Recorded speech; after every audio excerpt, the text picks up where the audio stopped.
Nous sommes au début du mois de juin. C'est censé être le printemps qui est bien attaqué.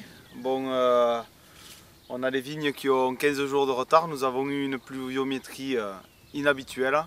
Alors on était habitué justement, enfin ma génération qui n'a pas trop d'expérience, on était habitué à plus des années sèches.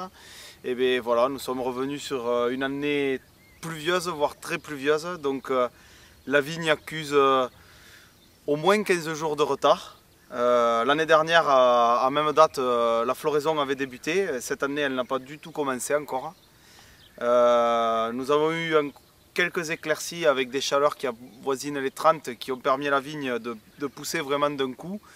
Bon, les problèmes de cette pluviométrie et de ces semaines à forte température, c'est le risque de maladies cryptogamiques, c'est-à-dire des champignons de la vigne, que sont le mildiou et l'odium.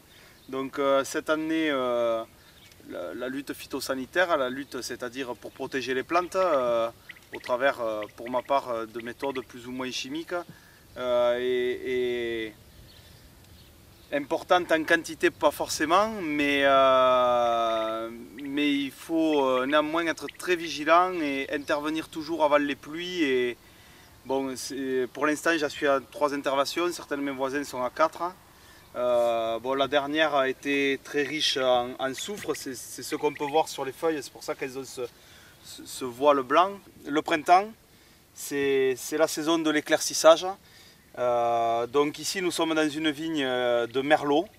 Voilà, bon, le merlot on le reconnaît à sa feuille bien découpée, un peu gaufrée. Ces grappes que l'on voit là, ces futures grappes du moins, que l'on appelle, qu'on va bientôt appeler puisque la floraison se prépare, des inflorescences.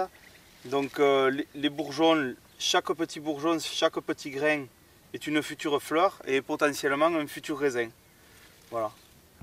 Donc le mois de juin, c'est la saison de l'ébourgeonnage, de ce qu'on appelle aussi la taille en verre.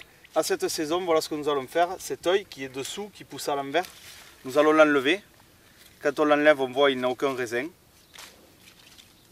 Celui-ci qui est chétif, ces deux-là ils sont chétifs, ils ont poussé un peu n'importe comment, on les enlève aussi. Et ainsi de suite pour toutes les souches. Une fois que la souche est convenablement